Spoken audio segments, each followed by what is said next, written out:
किसी को भी बिजनेस स्टार्ट करना है फूड में और भी किसी चीजों में, तो पूरी गाइडेंस यहाँ पे प्रोवाइड करते हैं। जैसे आज हम जुड़े हैं ready to eat food industry पे बात करने के लिए। जैसे आपने बहुत जगह पे देखा होगा कि रेडी टू ईट फूड है, गरम करो और खा लो, तो वो सारी चीजें हैं, पर हमें ये नहीं पता होता, ये गाइडेंस नहीं होती है कैसे बनता है। राइट, तो वहां पे कहीं ना कहीं हम लैक करते हैं कि कैसे ये फूड बन रहा है, या फ्रोजन होगा, रिटॉर्ड होगा, क्या टेक्नोलॉजी होती है। तो टेक्नोलॉजी वाइज थोड़े से हम अनअवेयर होते हैं, तो आज उसी चीजों को हम समझेंगे कैसे होता है, क्या मशीनें होती हैं, कैसी दिखती हैं। राइट, और क्या क्या इसमें बन सकता है ना। रेडी टू ईट के अलावा भी कुछ चीजें हैं जो ये इसी मशीन्स में बन सकती है, तो उसकी भी थोड़ी सी आज डिस्कस करेंगे। अगर कोई बिजनेस स्टार्ट कर रहे हैं तो हमें पिवट करने या वर्टिकल दूसरा वर्टिकल भी स्टार्ट करने में प्रॉब्लम ना हो। बात ये सर ने आप मेरे बारे में आपको बताया, हम काफी सारी ब्रांड्स के साथ काम कर चुके हैं ऑलरेडी। रेडी टू ईट में हो गया, बेवरेज सेक्टर में हो गए, तो मल्टीपल वर्टिकल्स में हम करते हैं। ठीक है।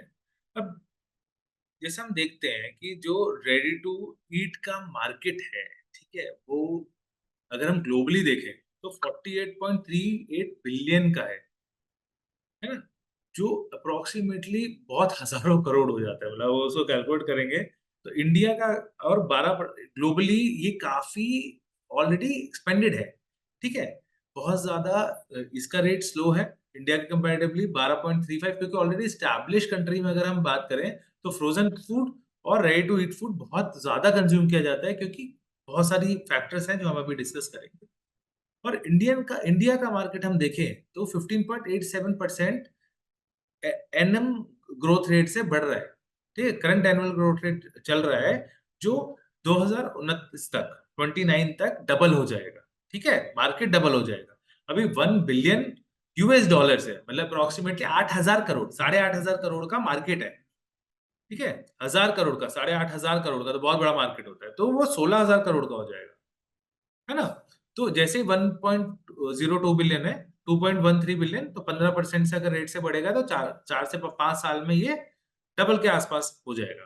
ठीक है, 100% ग्रोथ हो जाएगा उतनी। तो वहां पे गैप बनता है कि हम ये बहुत अच्छा बिजनेस बनता है कि हम इस टाइम पे इस मार्केट में इन्वेस्ट कर सकते हैं, बिजनेस स्टार्ट कर सकते हैं। और अभी अवेयरनेस भी बहुत हाइप पे है। आफ्टर अगर हम कोविड के बाद देखें तो कोविड में था रेडी टू ईट फूड का बहुत चलन बढ़ गया, लोगों ने एक्सपीरियंस करा, तो इसकी वजह से भी एक तरह का शिफ्ट है कि मार्केट में अवेयरनेस बढ़ गई है इन चीजों की। ठीक है, अब ये क्या फैक्टर्स होते हैं जो सेवरल अपॉर्चुनिटीज बनाते हैं आज के मार्केट में, मतलब रेडी टू ईट का मार्केट क्यों इतना बढ़ रहा है। ठीक है, एक तो कन्वीनियंस, कि गरम कर लिया और खा लिया। ठीक है, कन्वीनियंस बहुत ज्यादा है, ट्रैवल कर रहे हैं, जैसे हमने देखा होगा कोई बाहर जा रहा है तो ये पैक कैरी करता है, जैसे अभी हमने दिखा है तो पैक्स कैरी कर लेता है। और प्रॉब्लम क्या होती है, वहां पे अवेलेबिलिटी नहीं है।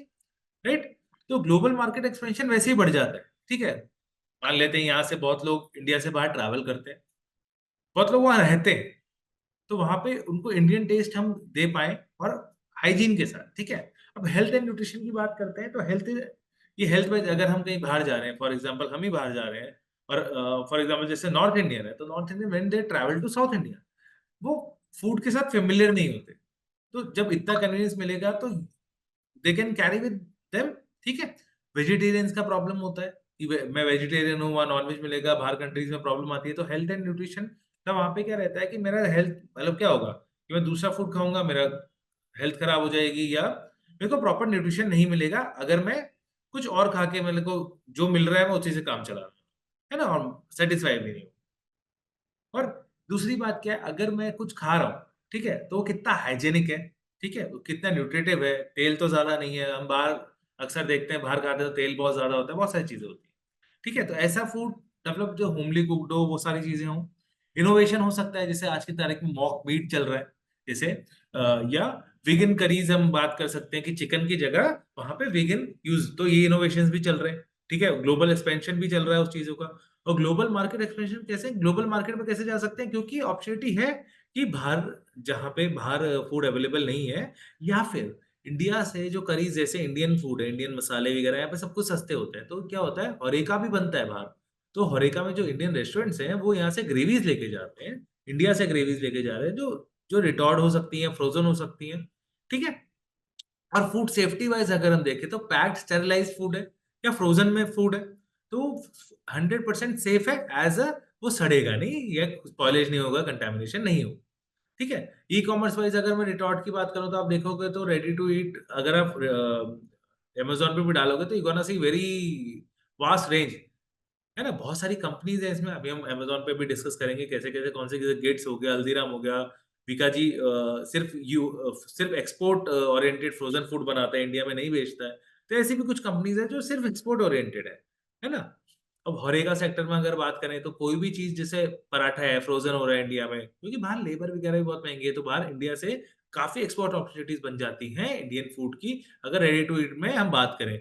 जैसे इंडिया में भी फ्रोजन या रेडी टू ईट को थोड़ा होता है कि यार फ्रेश फूड हम खाएं, पर बाहर ऐसा नहीं है क्योंकि people are that much they know कि ये सेफ है। और इंडिया में भी वो चलन कोविड के बाद बढ़ा है।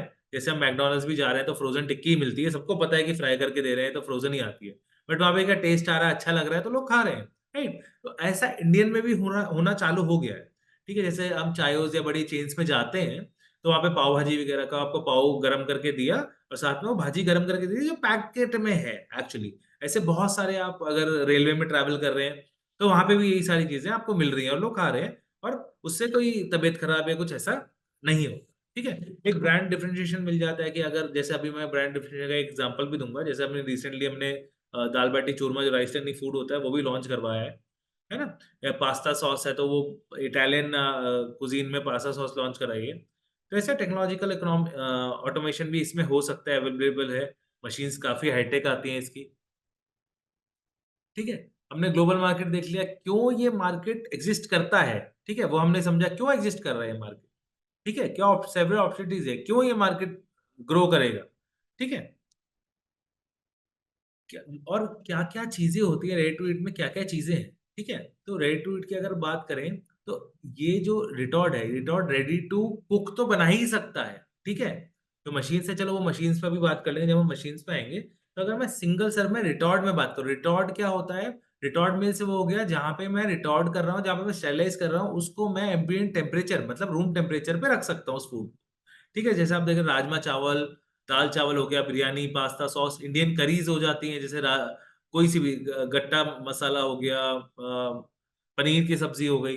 ठीक है। चाइनीज चीजें हो जाती हैं, फिर हलवा, गुलाब जामुन, खीर, जो कैन में देखते हैं, कैनिंग में हल्दीराम का रसगुल्ला आता है, गुलाब जामुन होता है, वो भी रिटॉर्ड है। ठीक, canning is also part of retort. Retort में आप नॉर्मली जैसे रेडी टू कुक कॉर्न्स हो गए, और ये राजमा हो गया रेडी टू कुक, जो आपने उसको उबालना करना नहीं है, डायरेक्ट आप कर सकते हैं। अगर हम फ्रोजन में आए तो सेम चीजें आप फ्रोजन में कर सकते हैं। फ्रोजन में आप पराठा, सैंडविचेस, ठीक है, उसके डो और लजानिया, शीट्स, पास्ता, वो सब कुछ फ्रोजन कर सकते हैं। ठीक है। फ्रोजन में पिज्जा, मोमोज, बर्गर पैटी, जैसे मैंने एग्जांपल दिया मैकडॉनल्ड्स का, वो हो गए। बाकी जो भी स्नैक्स आते हैं वो फ्रोजन में सब आप चीजें कर सकते हैं। ठीक है। Mini pizza, samosa. ठीक है। कुछ लिमिटेशन फ्रोजन की होती है, कुछ लिमिटेशन रिटॉर्ड की होती है। ठीक है, वो आगे हम डिस्कस करेंगे लिमिटेशंस भी क्या है और फायदे भी क्या है। हर टेक्नोलॉजी के एक अपने आप में फायदे होते हैं, अपने अपने लिमिटेशंस होती है। ठीक है। ये रिटॉर्ड मशीन है। ठीक है। ये रोटेटरी रिटॉर्ड है, जहाँ पे रिटॉर्ड बीच में घूमता भी है। ठीक है। ये बकेट होती है, अंदर जाती है। छोटा रिटॉर्ड में ट्रेज आती हैं, ऐसे ट्रेज होती हैं, इसमें ये पूरे यहाँ पे ट्रेज जमी हुई है। ठीक है। इसके अंदर फूड है, ये बाहर आ जाता है। ठीक है। ये आप जैसे पनीर मखनी देख रहे हैं, कोल्ड कॉफी बना सकते हैं इसके अंदर टिन में। ठीक है। राजमा चावल हो गया, सूप हो गए। ठीक है। ग्रेवी हो गई। ये मैं एक छोटी सी आपको वीडियो दिखा रहा हूँ। ये हमने रिसेंटली एक छोटा सा 100 kg पर बैच का प्लांट लगाया है, छोटा प्लांट है। तो जैसे सीलिंग मशीन है, ये पैकिंग, ये जो आपने ये देख रहे हैं, ये फिलिंग मशीन है। ये फिलिंग, इसमें ऊपर ग्रेवी या कुछ भी हम डालेंगे और यहाँ से हम पाउच पे फिल कर सकते हैं, ये कैन में फिल कर सकते हैं। उसके बाद पाउच फिलिंग, ये पाउच सीलिंग मशीन है। ठीक है। यहाँ से पाउच जाएगा। ये रिटॉर्ड की हम बात कर रहे हैं। ये रिटॉर्ड है, ये एसएस का होता है 304 में। जैसे यहाँ पे जो आपने ट्रेज वहां पे नीचे रखी हुई थी, यहाँ पे ट्रेज जम जाती है, यहाँ पे पानी जाता है, यहाँ हीटिंग होती है। ये वाटर स्प्रे है, ये स्प्रेज देख रहे हैं, वाटर स्प्रे रिटॉर्ड है। ये इसका पूरा पैनल होता है जहां से ऑपरेट होता है, पूरा टच स्क्रीन पैनल होता है इसका। पीछे कंप्रेसर है, उसका टैंक है ये। एक रिटॉर्ट का छोटा प्लांट है जो आप बहुत इकोनॉमिकली में स्टार्ट कर सकते हैं। ये रिटॉर्ट पाउच होता है, जैसे आजकल आपने देखा पाउच में होता है, तो नाइल ये 4 लेयर पाउच होता है जिसमें पीपी होता है, पॉलीप्रोपाइलिन होता है, नायलॉन होता है, एल्यूमिनियम फॉइल होता है और पॉलिस्टर होता है। तो ये स्ट्रक्चर्ड पाउच होता है जो हीट रेजिस्टेंट होता है। तो आजकल आप देखते हैं कैन के अलावा ये पाउचेस यूज होते हैं। जैसे इसके अंदर ये पाउच निकलता है, ठीक है, इसके बाद पाउच निकलेगा, आप खोलते हैं और खा सकते हैं। ये अलग अलग साइजेस में अवेलेबल होता है, 400 ग्राम से लेके 1 किलो 3 किलो तक अवेलेबल होता है। ठीक है, अब हम रिटॉर्ट की बात करें तो मैंने आपको दिखाया वाटर स्प्रे रिटॉर्ट। ठीक है, वाटर स्प्रे रिटॉर्ट हो गया जहाँ पे स्प्रे हो रहा है वाटर। अब रिटॉर्टरी हो गया। रिटॉर्टरी कहाँ पे यूज होता है, जैसे मिल्क वगैरह इंडस्ट्री में क्या होता है, जहाँ पे मेरे को जलने का डर होता है, तो वो क्या होगा, वो घूमता रहेगा। ठीक है, जो मटेरियल होगा, जैसे बास्केट मैंने अंदर डाल दी तो बास्केट क्या होगी, बास्केट गोल घूमेगी, 360 घूमेगी, जिससे क्या होगा, वो मिक्स होता रहेगा, स्टेरिलाइजेशन के साथ मिक्स होता रहेगा, जिससे वहां पे हीट बर्न्स और इवनली हीटिंग होगी। ठीक है, तो ऐसी चीज जो हीट सेंसिटिव होती है थोड़ी, या हाई विस्कोसिटी में होती है, ठीक है, जिसको मैं हीट साइड से हीट जाएगी तो कहीं ना कहीं ऊपर से जलने का डर रहेगा, तो मिक्स होती रहेगी तो वो जलेगी। ठीक है, तो वहां पे रिटॉर्टरी रिटॉर्ट काम आता है। अब वाटर इमर्जन रिटॉर्ट होता है, सबसे पुरानी टेक्नोलॉजी है। ठीक है, तो पानी भर दिया, उसको गर्म कर दिया। ठीक है, उसमें बहुत बड़ा टैंक होता है ऊपर, गर्म पानी होता है उसमें, जैसे गीजर से, मान लीजिए गीजर है ऊपर, और उसमें से मैंने गर्म पानी करा और फिर मैंने गर्म पानी को वापस वहां पे फिल कर दिया। ठीक है, और मैंने कूल डाउन कर लिया। ये सबसे पुरानी टेक्नोलॉजी है, जब रिटॉर्ट कैनिंग वगैरह के लिए सबसे ज्यादा यही यूज होती है। ये वहां पे यूज होती है जहाँ पे पैकेजिंग मटेरियल में जाने के चांसेस बहुत कम रहते हैं, पर इसमें पानी बहुत चाहिए होता है। ठीक है, तो ये पहले के टाइम पे यूज होता है, आजकल इसका अभी भी होती है पर थोड़ा कम होती है। ठीक है, स्टीम रिटॉर्ट होते हैं, फार्मास्यूटिकल इंडस्ट्री में यूज होते हैं या फिर हॉस्पिटल इंडस्ट्री में यूज होते हैं। स्टीम रिटॉर्ट में पानी सबसे कम यूज होता है, और ये ड्राई हीट से स्टेरिलाइजेशन होता है। जैसे आप देखते हैं इंजेक्शन वगैरह होते हैं, स्टेरिलाइजेशन प्रोसेस है। रिटार्डेशन क्या है, रिटार्डिंग क्या है, स्टेरिलाइजेशन हो रहा है फूड का, है ना, ये ऑटोक्लेव है एक तरह का। तो स्टीम में जैसे आप इंजेक्शन वगैरह देखते हैं या ड्रिप्स देखते हैं, वो भी ऐसे रिटॉर्ट में स्टेरिलाइज करी जाती है। ठीक है, अब हम फ्रोजन फूड्स की बात करें, तो जो फ्रोजन फूड होता है, अगर हम फ्रोजन फूड को समझे तो क्या है ये। ठीक है, हम पराठा कर सकते हैं, नॉर्मल वेजिटेबल्स भी कर सकते हैं। ये जो भी चीज जो क्रिस्पीनेस में होती है, ठीक है, जिसको आप बाद में फ्राई कर सकते हैं या फिर मैं पराठा गर्म करके खा सकता हूँ, तो सारी चीजें जो क्रिस्पीनेस में जाती हैं, रोटी भी रिटॉर्ट हो जाती है और पराठे और नान वगैरह रिटॉर्ट में प्रॉब्लम आती है। ठीक है, जो चीज जैसे फ्राई हो रही है, समोसा है, तो आप पार्सली फ्राइड समोसा आता है, फ्रेंच फ्राइज आते हैं, तो फ्राइंग की सारी चीजें ज्यादातर, है ना, अगर जो जितने जिसमें मॉइस्चर ज्यादा है, ठीक है, वो चीजें सारी, जैसे हलवा हो गया, खीर हो गई, वो सारी चीजें रिटॉर्ट हो सकती है। ठीक है, जो लो मॉइस्चर थोड़ी सी होती हैं, जिनको जलने मतलब जलने का डर रहता है, वो फ्रोजन में ज्यादा स्टेबल रहती है। ठीक है, मिक्स वेजिटेबल्स हो गई, ये सारी चीजें आप रिटॉर्ट भी कर सकते हैं। ठीक है, ये जो आप लेफ्ट साइड पे देख रहे हैं, ये है ब्लास्ट फ्रीजर। ये बैच फ्रीजर होता है, जैसे मोमोज पिज्जा वगैरह आप सारी चीजें फ्रोजन कर सकते हैं। ठीक है, बाद में उसको गर्म कर, जैसे अमूल वगैरह के काफी चीजें आती भी हैं ऑलरेडी, पिज्जा पिज्जा हो गया फ्रोजन में, आइसक्रीम बना सकते हैं, और बहुत सारी चीजें आप फ्रोजन के साथ कर सकते हैं। ठीक है, रेडी टू ईट में देखें, मोमोज पिज्जा स्नैक्स में सबसे ज्यादा फ्रोजन चलता है। ठीक है, फ्रोजन ग्रेवीज वगैरह भी आती है, पर वो ग्रेवीज वगैरह रिटॉर्ट में ज्यादा चलती है। ठीक है, फ्रोजन पनीर आता है, वो सारी चीजें। ठीक है, अब ये ब्लास्ट फेजेस हो गए बैच, बैच वाइज है। ये IQF हो गया, कंटिन्यूस होता है। तो दो टेक्नोलॉजी सबसे ज्यादा काम आती है, फिर क्रायो होता है और भी चीजें होती हैं, पर ज्यादातर जो हम इंडस्ट्री में देखते हैं, ब्लास्ट फ्रीजिंग काम आती है। जो टिपिकली माइनस जो जो टिपिकल अराउंड होता है, ये डिपेंड करता है उसके हीट साइकिल पे। माइनस, अगर मैं पानी की बात करूं, तो -18 डिग्री से 0 फ़ारेनहाइट मेरा टेम्परेचर रहेगा। अगर उसके हाई वेलोसिटी में दूंगा तो वो क्विक फ्रीजिंग में हो जाएगा, जिससे स्मॉल आइस क्रिस्टल्स बनेंगे और वो प्रिजर्व हो जाएगी चीज। ठीक है, इसमें meat fruit chicken vegetables prepared meals, मतलब कोई भी प्रिपेयर्ड मील हो, वो आप इसमें प्रिजर्व कर सकते हैं। ठीक है, अब इसके लिए क्या है, मेरे को -18 पे ही उसको रखना पड़ेगा। ठीक है, और ये -30 से 40 डिग्री सेंटीग्रेड में मैं चलाऊंगा इसको, क्योंकि मेरा जो जो भी चीज है, मतलब वेजिटेबल प्रिपेयर्ड मील में -30 से -40 टेम्परेचर सेट करते हैं। ठीक है, यहाँ पे हम टिपिकली अराउंड पानी की बात करते हैं, पर फूड प्रोडक्ट्स होता है, तो मैं हाई वेलोसिटी की, मैं -30 से 40 डिग्री सेंटीग्रेड की मैं एयर वहां पे टेम्परेचर लूंगा। ठीक है, अगर मैं क्रायो की बात करूं तो क्रायो होता है -176 डिग्री सेंटीग्रेड, ठीक है।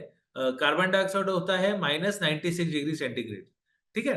तो वहां पे जो प्रोसेस है, वहां पे लिक्विड नाइट्रोजन या कार्बन डाइऑक्साइड स्प्रे करी जाती है कोई भी फूड प्रोडक्ट के ऊपर। ये ज्यादातर हाई वैल्यू चीजों में यूज होता है, जैसे बेरीज हो गई, स्टिकी चीजें हो गई, ठीक है, डेजर्ट्स हो गए, ठीक है, जैसे फ्रोजन चीज केक वगैरह आता है, वहां पे ये यूज होता है। फार्मास्यूटिकल में भी फ्री यूज होता है ये, ठीक है। फार्मास्यूटिकल, गौरमेंट फूड्स हो गए, जो भी हाई वैल्यू है, क्योंकि थोड़ा सा क्रायोजेनिक जो भी टेक्नोलॉजी होती है वो थोड़ी सी महंगी होती है। अब IQF में आ जाते हैं, जहां पे मेरे को फ्रोजन कुछ भी कंटिन्यूस प्रोसेस में फ्रोजन करना है, वहां पे मैं ये यूज कर सकता हूँ। पिज्जा वगैरह, सी फूड में कुछ भी फ्रोजन कर सकता हूँ। जैसा मैंने आपको ये दिखाया, ये IQF है, ठीक है। यहाँ से गया एक चैम्बर में, वहां से आगे आगे जाके वहां पे वो कलेक्ट होकर जाएगा, ये फ्रोजन होके बाहर आ रहा है, ठीक है। तो ऐसे आप चीज बॉल्स वगैरह कुछ भी आप फ्रोजन कर सकते हैं, ठीक है। अब ये तो हो गई टेक्नोलॉजी की बात। अब मैं थोड़ा एडवांटेजेस और डिसएडवांटेजेस बता देता हूँ इसकी। अब जो फ्रोजन है, ठीक है, अब जो जो रिटॉर्ड है, अब आई होप कि आप समझ गए होंगे कि रिटॉर्ड क्या होता है, फ्रोजन में डिफरेंस क्या है। तो ठीक है, रिटॉर्ड वो होता है जो हम एम्बिएंट टेम्परेचर पे रख सकते हैं, कहीं पे भी रख सकते हैं रूम में, है ना, शेल्फ पे। इसको किसी भी रेफ्रिजरेशन की जरूरत नहीं होती, और ये इसकी शेल्फ लाइफ 1 साल होती है, 1 साल तक ये खराब नहीं होगा, ठीक है। इसकी शेल्फ लाइफ 2 साल तक हो सकती है, और 1 साल तक हम मानते हैं कि इसका टेस्ट भी इंटैक्ट रहता है, ठीक है। 2 साल तक खाने योग्य रहता है, बट उसका टेस्ट उतना अच्छा नहीं रहता, पर 1 साल तक टेस्ट इंटैक्ट रहता है, ठीक है। फ्रोजन का भी सेम है कि 1 साल तक फ्लेवर बहुत अच्छा रहता है, 2 साल तक टिकता है, पर 1 साल तक फ्लेवर इंटैक्ट रहता है, ठीक है। तो 1 साल की शेल्फ लाइफ हम इनकी रेडी टू ईट में मानते हैं, ठीक है, दोनों ही चीजों की, चाहे वो फ्रोजन मील्स हो चाहे वो रिटॉर्ड हो। अब फ्रोजन में क्या है कि मेरे को सप्लाई से लेके, अगर मेरे को स्टोर भी करना है, तो मेरे को -18 डिग्री सेंटीग्रेड पे करना पड़ेगा, जहां पे मेरे को कोल्ड स्टोरेज चाहिए रहेगा। दूसरा, अगर मैं ट्रांसपोर्ट कर रहा हूँ, वो भी मेरे को चिलिंग में करना पड़ेगा। जहां पे मैं ये रख रहा हूँ, वहां पे भी मेरे को फ्रीजर में रखवाना पड़ेगा, ठीक है। तो यहाँ पे जो सप्लाई चेन होती है, यहाँ पे उसको बोलते हैं कोल्ड सप्लाई चेन। मुझे यूज क्या आएगा, कोल्ड कोल्ड सप्लाई चेन। रिटॉर्ड में मेरे को ऐसी किसी भी प्रकार की आवश्यकता नहीं होती, ठीक है। इसलिए इंडिया में रिटॉर्ड का जो चलन है वो थोड़ा सा ज्यादा होता है, ठीक है। और फ्रोजन फूड का भी है, फ्रोजन फूड में अलग अपनी चीजें हैं, और रिटॉर्ड में अपनी अलग चीजें। अगर आप कोई भी बिजनेस स्टार्ट करना चाहता है इससे रिलेटेड, आप बिजनेस सेटअप करना चाहते हैं, तो आपको इन चीजों की रिक्वायरमेंट होगी, इतना कितना आपको अप्रोक्सीमेटली पैसे की रिक्वायरमेंट होगी बिजनेस सेटअप के लिए, वो भी यहाँ पे हम डिस्कस कर लेते हैं, ठीक है। मीडियम स्केल की हम बात कर रहे हैं, ज्यादा बड़े स्केल की बात नहीं कर रहे, स्टार्टिंग पॉइंट ऑफ व्यू में बात कर रहे हैं हम यहाँ पे। तो जो स्टार्टिंग में रेंट, या आपको एक अप्रोक्सीमेटली जगह टू जगह अ, ये अलग अलग होता है। तो अगर मैं बात करूं 1500 से 2000 स्क्वायर फीट, तो 20,000 से 50,000 रुपए में आपको मिल जाएगा, ठीक है, डिपेंडिंग ऑन सिटी और योर लोकेशन, ठीक है। अगर मैं उसका रिनोवेशन करूंगा, तो 1 लाख से 2 लाख रुपए मैं उसका renovation installation, drainage, pump, plumbing, सब कुछ इतना खर्चा आ जाता है, ठीक है। एक्चुअल, ये सारी एक्चुअल कॉस्ट मैं बता रहा हूँ, ठीक है। तो ये इतना आता है, ये नहीं कि हाइपोथेटिकल है ये सब हम प्लान जो सेटअप कराते हैं लगभग इतनी ही कॉस्ट आते हैं, अब वो डिपेंड करता है, ठीक है। इसलिए थोड़ा सा वाइड रेंज है, 50% में हमने अप और डाउन लिया है। और जो मेन इक्विपमेंट की हम बात करें, जैसे ब्लास्ट फ्रीजर हो गया, IQF हो गया, या मेरा रिटॉर्ड हो गया, तो उसमें डिपेंड करेगा अपनी कैपेसिटी।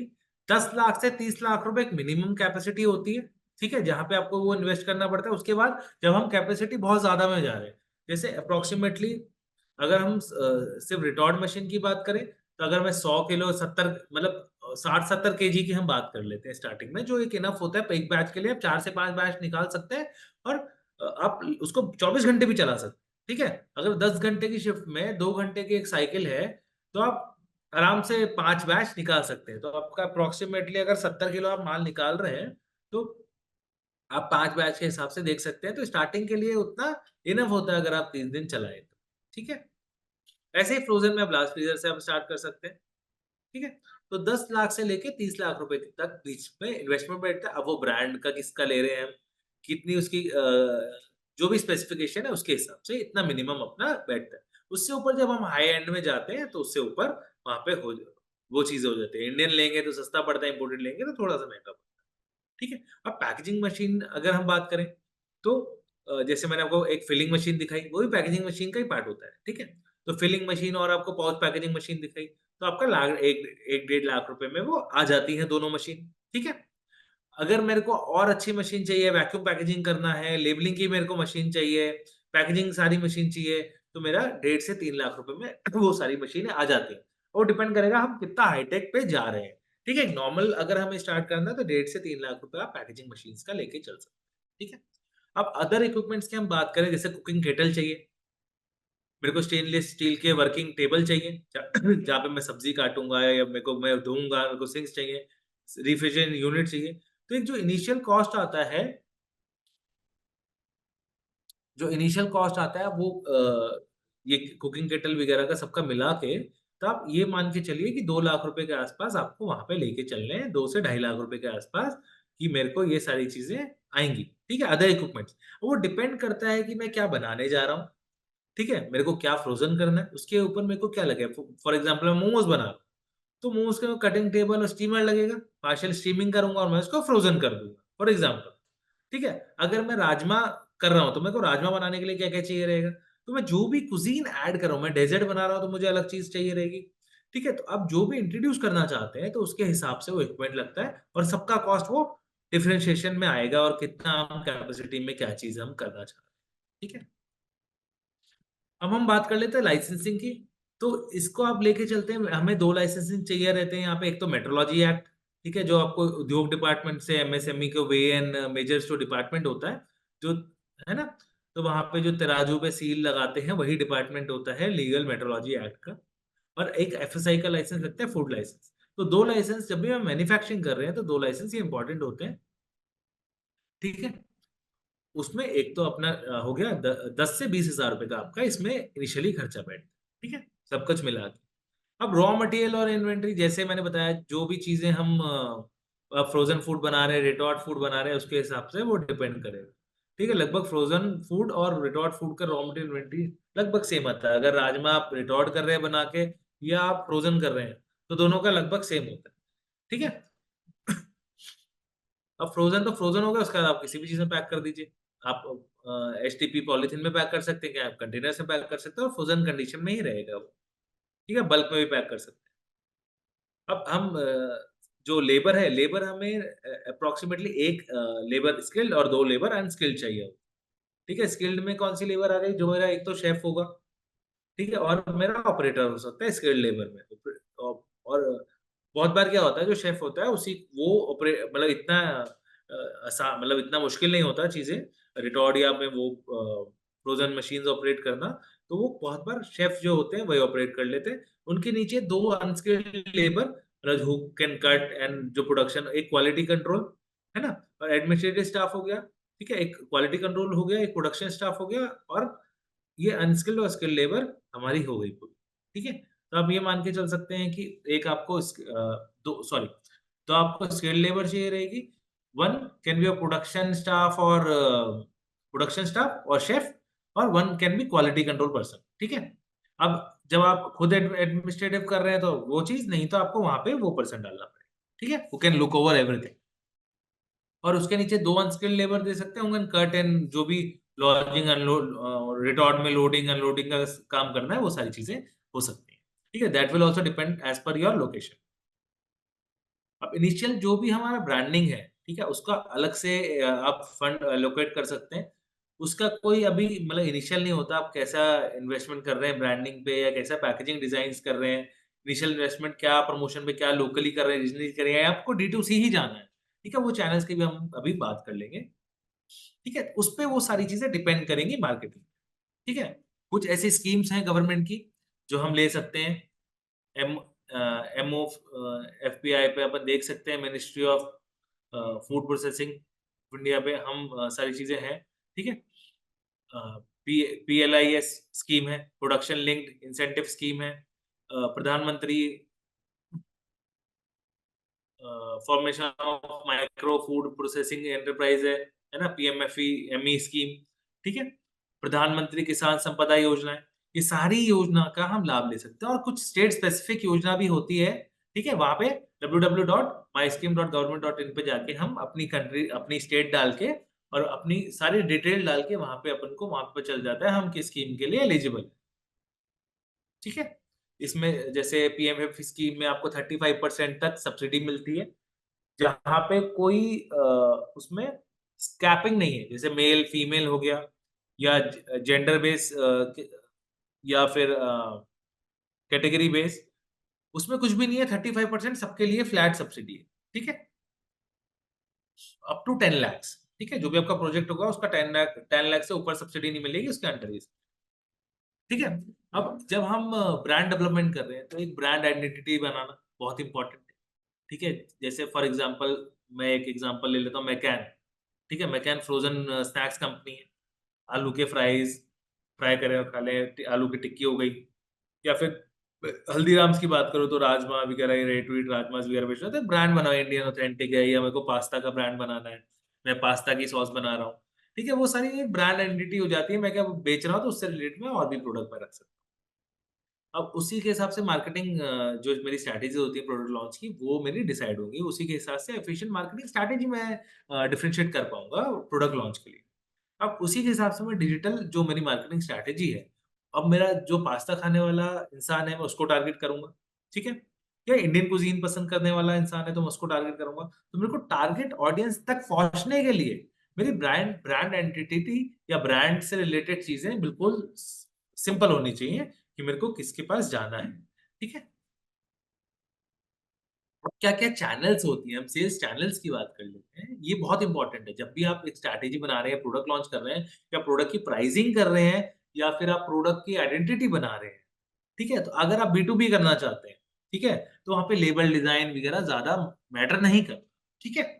क्योंकि हरेका में दे रहे हैं, तो हरेका will be known for product.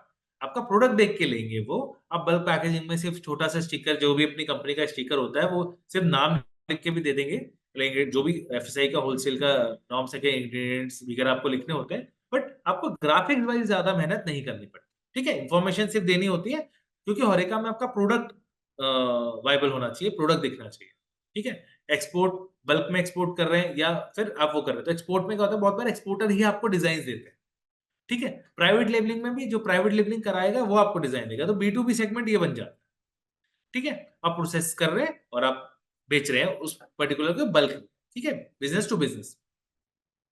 अब जब हम बी टू सी में आ जाते हैं, मतलब बिजनेस टू कंज्यूमर, जब कस्टमर कंज्यूमर के साथ कर रहे हैं, तो दो बिजनेसेस बनते हैं वहां पे। एक तो होता है जनरल ट्रेड, कि दुकान दुकान तक, ठीक है? जैसे जनरल ट्रेड का एग्जांपल है, नीचे जैसे डिस्ट्रीब्यूटर, होलसेलर, रिटेलर, ठीक है, मैन्युफैक्चरर से। तो ये जब बी टू सी कर रहे हैं हम, तो क्या होगा, मैन्युफैक्चरर से डिस्ट्रीब्यूटर या होलसेलर के पास जाएगा, फिर रिटेलर के पास जाएगा, ठीक है? तो ये एक मॉडल हो गया। रिटेलर के पास पहुंचने के लिए दो चैनल है, ठीक है? मॉडर्न ट्रेड में क्या होता है, अगर मैं किसी को डायरेक्ट बेच रहा हूँ, डायरेक्ट बेच रहा हूँ मतलब मैं किसी बिजनेस को डायरेक्ट बेच रहा हूँ, मतलब डीमार्ट है फॉर एग्जांपल, तो मैं डीमार्ट को दे रहा हूँ, डीमार्ट बेच रहा है, तो डीमार्ट को मैंने बेचा, एक को बेच रहा हूँ, उसके 100 स्टोर है मान लो इंडिया में, तो 100 जगह वो अपने आप भेज रहा है, राइट? है ना? तो वो मॉडर्न ट्रेड हो गया। या फिर कोई और ऐसा एग्जाम्पल है कि सुपर मार्ट्स को बेच रहा हूँ, तो एक कंपनी को बेच रहा हूँ, पर वो काफी सारे उसके मल्टीपल स्टोर्स है, ठीक है? जनरल ट्रेड में हमें वो फॉलो करना है। डी टू सी की हम बात करें तो मेरी वेबसाइट से बेच रहा हूँ, है ना? या फिर मैं अमेज़न से बेच रहा हूँ, मैं किसी मार्केट प्लेस से बेच रहा हूँ ई-कॉमर्स में, तो जहाँ पे भी कॉमर्स में इलेक्ट्रॉनिक वे से कर रहा हूँ, तो वहाँ पे मैं डायरेक्ट टू कंज्यूमर बेच रहा हूँ, इंटरमीडिएट है वहाँ पे, ठीक है? पर कंज्यूमर के पास डायरेक्ट जा रहा है, ठीक है? तो ये सारी सेल्स चैनल्स हो गई, जहाँ-जहाँ पे मैं ये प्रोडक्ट बेच सकता हूँ। अब जैसे जो फ्रोज़न प्रोडक्ट है, वो यहाँ पे डी टू सी के लिए ज़्यादा वायबल नहीं रहता। वहाँ पे क्विक कॉमर्स में जा सकता हूँ बस मैं, तो क्विक कॉमर्स में मैं जा सकता हूँ वहाँ पे। और अगर मैं मॉडर्न ट्रेड में जा सकता हूँ, जनरल ट्रेड में जा सकता हूँ। जनरल ट्रेड में मेरे को ये दिक्कत आती है कि मेरे को सब जगह फ्रोज़न चैनल से डिस्ट्रीब्यूट करना है, ठीक है? और डी टू सी के लिए only for quick commerce is viable, ठीक है? तो ये था। If you have any questions now, you may ask please. Yes, thank you sir for wonderful guidance and अपने अलग अलग प्रोडक्ट्स बताए, अपॉर्चुनिटीज बताए, द सेम टाइम गवर्नमेंट का क्या सपोर्ट है, कैसे मशीनरीज होती है, ये आपने सारा गाइडेंस किया है। एंड बेसिकली ये जो कॉन्सेप्ट है रिटॉट एंड फूड, फ्रोजन फूड, ये काफी नया सेगमेंट है। आज इस पे, इस टॉपिक पे गाइडेंस मिलना, इस टॉपिक पे इस टाइप का मेंटोर होने, ये बहुत रेयर चीज है। ऐसा टाइप का गाइडेंस अवेलेबल ही नहीं है। So first of all thank you so much sir for guiding us, for guiding all the audience today. ये काफी नया मार्केट है, काफी बूमिंग मार्केट है। तो जो टॉप प्लेयर्स है, जो बड़े बड़े ब्रांड्स है, वो एनकैश कर रहे हैं। बट जो छोटे जिनको स्टार्ट करना है, उनके लिए इस इंडस्ट्री का आज गाइडेंस ही नहीं है। तो डेफिनेटली आज का सेशन काफी हेल्पफुल रहा सर आपका इस गाइडेंस के लिए। एंड सो बेसिकली इस सेशन में इस पे हमारा एक प्रोग्राम भी है डिटेल्ड, जो कि आज हम फर्स्ट टाइम लॉन्च कर रहे हैं, फ्रोजन फूड एंड रिटॉट फूड का जो हमारा प्रोग्राम है। इसमें हम आपको इस इंडस्ट्री में कैसे बिजनेस शुरू करना है, क्या क्या टेक्नोलॉजीज है, ये सारा चीजों पे आज हम इस प्रोग्राम में इस गाइडेंस कर रहे हैं। एक डिटेल्ड हमने 3 वीक्स का करिकुलम बनाया है, जिसमें आपको रेडी टू ईट, फ्रोजन, रिटॉट, ये सारी चीजों के बारे में आपको गाइडेंस करेंगे।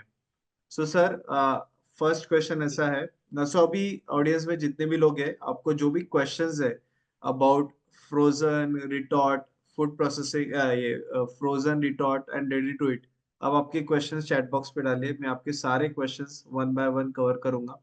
सो सर फर्स्ट क्वेश्चन ऐसा है कि is there any threat to packaged food to babies? मतलब बेबीज के लिए ऐसा कुछ थ्रेट है क्या ये प्रोडक्ट्स नहीं, का? नहीं सर, ये स्टेरलाइज होता है और देर इज नो थ्रेट किसी भी प्रकार का, क्योंकि रिटॉर्ड में already some of the companies are doing fruit purees in retort pouches. Okay. Basically and baby food के लिए कोई स्पेसिफिक लाइसेंसिंग या कोई अलग मेथड है क्या? इन्फेंट्स के लिए होता है बेबी फूड में। अब वो होता है कि कौन सी एज को कैटर कर रहे हैं। अगर बिलो 3 इयर्स नहीं कर रहे तो वो इन्फेंट्स में नहीं आता है। अच्छा, ओके। अगला कि सर डिहाइड्रेटेड फूड यूज होता है क्या रेडी टू ईट में?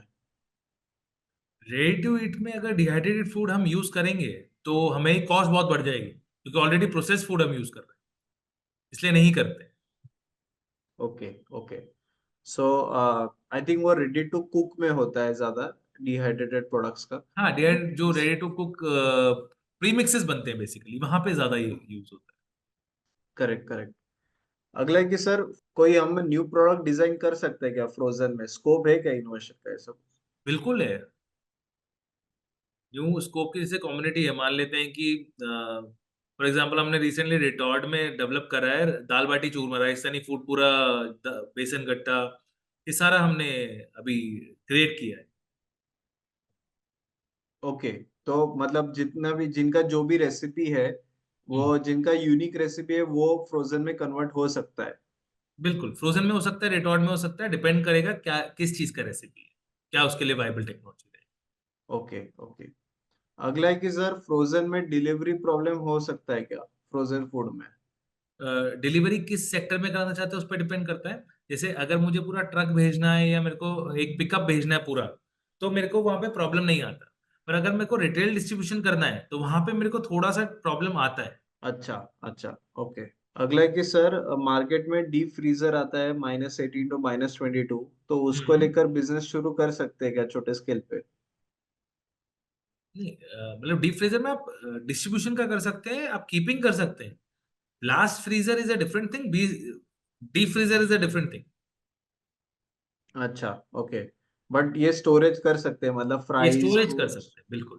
फ्रोजन ड्राई फ्रूट्स वगैरह, वो सब बिल्कुल, स्टोरेज कर सकते हैं। बिल्कुल स्टोर कर सकते हैं, ये कहीं से लेके ये स्टोर करके बेच भी सकते हैं। ओके। सर अगला है कि फ्रोजन फ्रूट क्या होता है? फ्रूट बेसिकली जो भी फ्रूट है या पल्प है या पीसेस है, या मैंगो है, आपने छीला, काटा, उसको फ्रोजन कर दिया, ठीक है, तो फ्रोजन फ्रूट हो गया। वो तो आइसक्रीम इंडस्ट्री वगैरह जब आइसक्रीम बनाती है तो फ्रोजन फ्रूट यूज करती है। तो उसमें कुछ टेक्नोलॉजी इन्वॉल्व है या क्या? मतलब इसमें अलग इंग्रेडिएंट्स यूज करने पड़ते हैं, या is it frozen, directly frozen? इसमें ये जो भी दोनों टेक्नोलॉजी है, इसमें किसी भी तरीके के प्रिजर्वेटिव की आवश्यकता नहीं है। कोई भी प्रिजर्वेटिव या कुछ भी नहीं जाएगा, कोई भी केमिकल नहीं जाएगा। जो रियल इंग्रेडिएंट्स है, रियल प्रोडक्ट है, वही फ्रोजन किया जाता है। और इसको पल्प को हम रिटॉर्ट भी करते हैं, जो आप कैनिंग में देखते हैं, ठीक है, वहां पे रिटॉर्ट भी किया जाता है। ओके।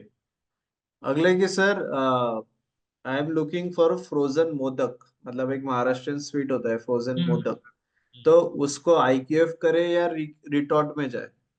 उसको आईक्यू, जो भी स्वीट्स हैं, जो भी सेंसिटिव है, ठीक है, उसको आईक्यूएफ में जाना पड़ेगा या फिर आपको ब्लास्ट फ्रीजिंग में जाना पड़ेगा। ब्लास्ट फ्रीजिंग बैच होता है, छोटे स्तर पे स्टार्ट कर रहे हैं तो बैच फ्रीजिंग में जा सकते हैं, ब्लास्ट फ्रीजर के। अच्छा, ओके। सर इसमें इन्वेस्टमेंट कैपेसिटी कैसा होना चाहिए, as low as and as high as?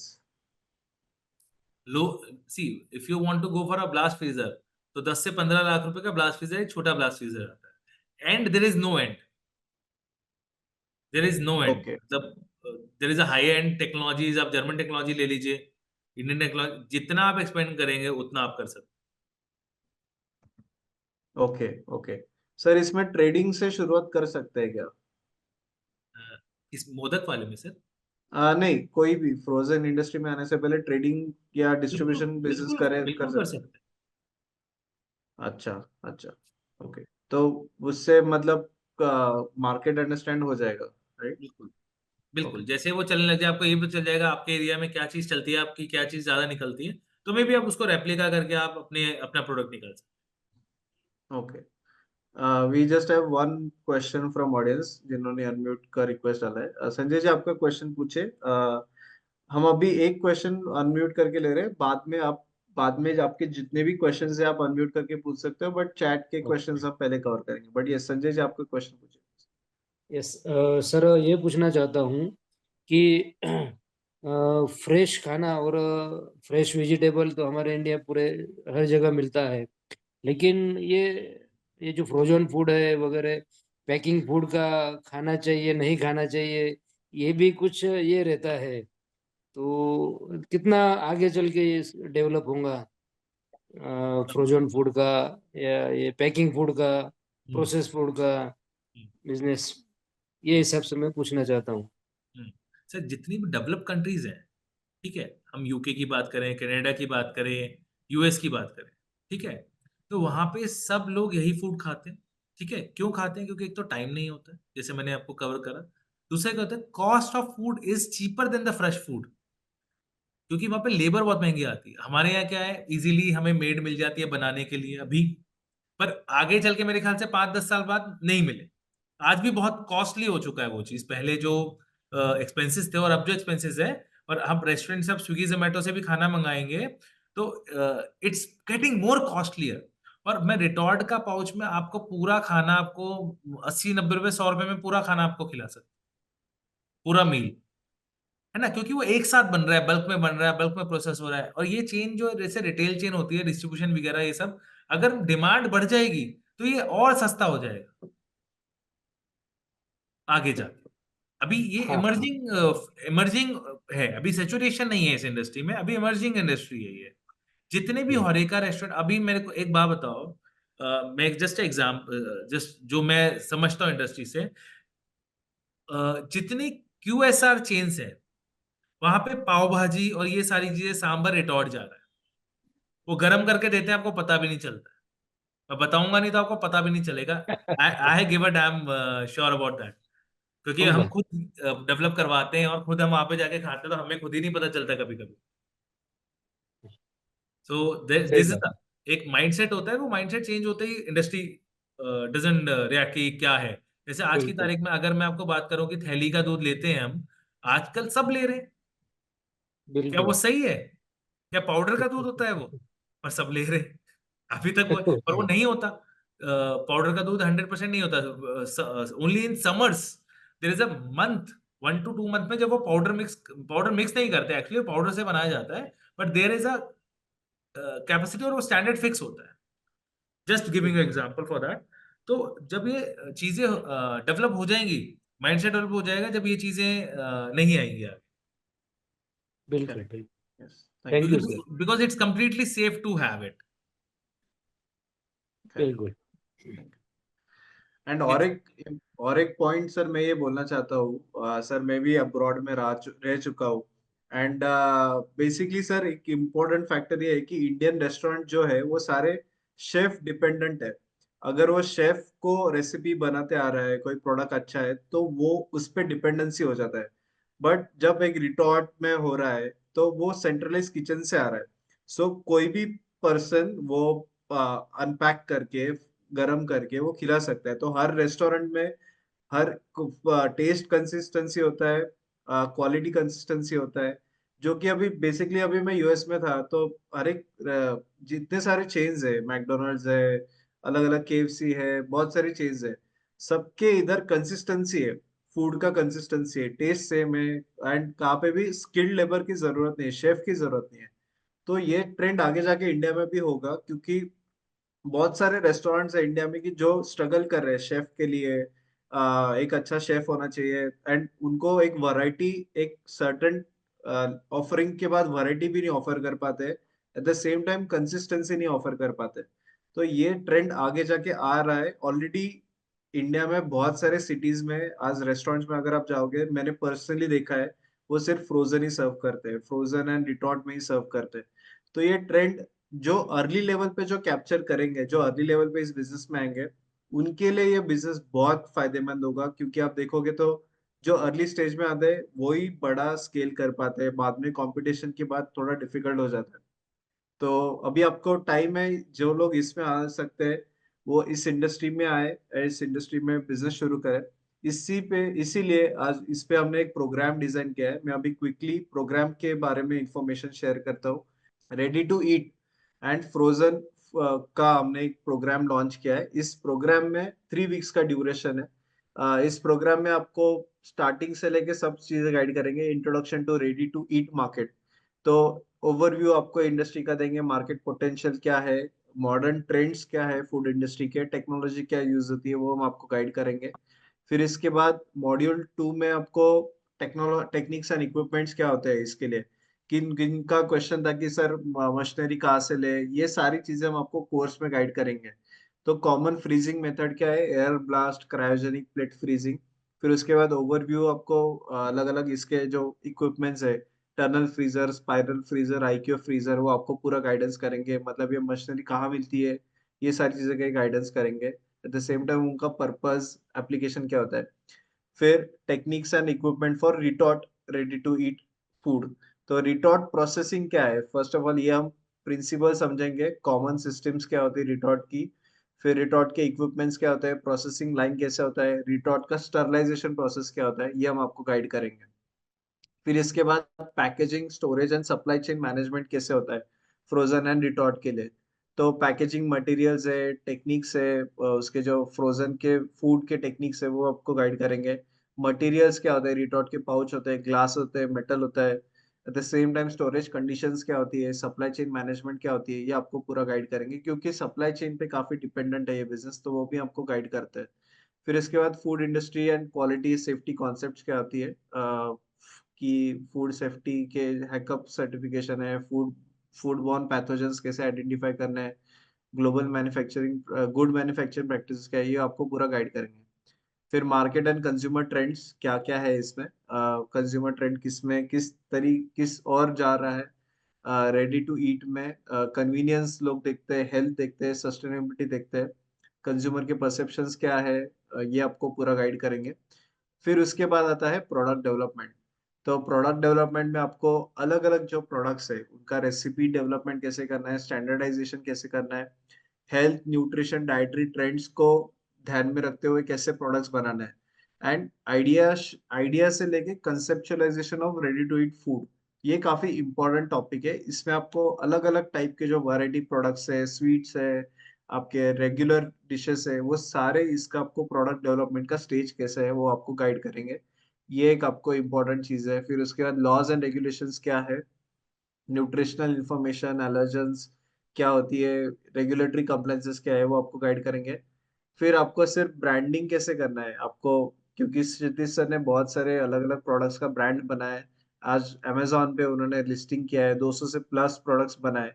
तो उन सब का ब्रांडिंग स्ट्रेटेजी, बिजनेस प्लानिंग कैसे होना चाहिए, आपको प्राइवेट लेबलिंग करना है, डिस्ट्रीब्यूशन करना है, मैन्युफैक्चरिंग करना है, ये सारी आपको अलग अलग बिजनेस के प्लान्स भी आपको, मॉडल्स भी आपको गाइड करेंगे। ऐसा जरूरी नहीं है कि आपको हेवी इन्वेस्टमेंट की जरूरत है, आप कुछ थर्ड पार्टी मैन्युफैक्चरिंग भी कर सकते हो प्राइवेट लेबलिंग के साथ। बहुत सारी चीजें इसमें आपको इस प्रोग्राम में आपको गाइड करेंगे। बहुत सारे बड़े बड़े ब्रांड्स भी इसी ही तरीके से काम करते हैं। तो फिर उसके बाद डिस्ट्रीब्यूशन एंड मार्केटिंग स्ट्रेटेजी, फिर D2C कैसे करना है, अमेजोन पे कैसे बेचना है, इंटरनेशनल मार्केट कैसे बेचना है, क्योंकि इसका डिमांड इंटरनेशनल में भी बहुत है।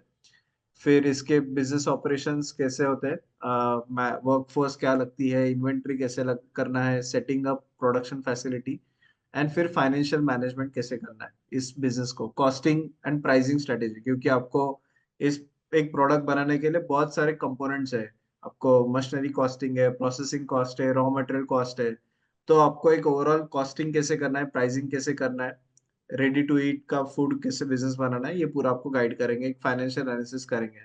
एंड फिर उसके बाद एक बोनस सेशन होता है जिसमें हम आपको 1 वीक, आपको थर्ड वीक में हम आपको गाइड करते हैं, ब्रांडिंग मार्केटिंग स्ट्रेटेजीज पे गाइड करते हैं, लाइसेंसेस के बारे में गाइड करते हैं, business plan, government scheme subsidy, इसमें बहुत हेवी गवर्नमेंट स्कीम सब्सिडी भी है, एक्सपोर्ट कैसे करना है, रिटेलर डिस्ट्रीब्यूशन मार्केट कैसे बनाना है, एंड प्रोजेक्ट सिलेक्शन कैसे करना है। सो इतना सारा इनपुट हम आपको इस 3 वीक्स के प्रोग्राम में दे रहे हैं। एट द सेम टाइम इस टाइप का प्रोग्राम कहीं पे भी आपको नहीं है। जो लोग अर्ली इस इंडस्ट्री में आएंगे वही लोग इसमें अच्छा बिजनेस कर पाएंगे, अच्छा इसका मुनाफा कर पाएंगे। एंड ये सिर्फ basically we are launching it for the first time. Okay, so of course इस प्रोग्राम ये हमें फर्स्ट टाइम लॉन्च कर रहे हैं, बट इस तरीके से हमारे बहुत सारे प्रोडक्ट कोर्सेज हमने लॉन्च किए जिन्होंने फूड इंडस्ट्री में हमारे बहुत सारे पार्टिसिपेंट है जो रेडी टू कुक में काम कर रहे हैं, एंड उनके कुछ डिमांड्स है कि आज हमें सर हमें रेडी टू ईट भी सिखाओ। तो आप यहाँ पे स्क्रीनशॉट्स पे देख सकते हो कि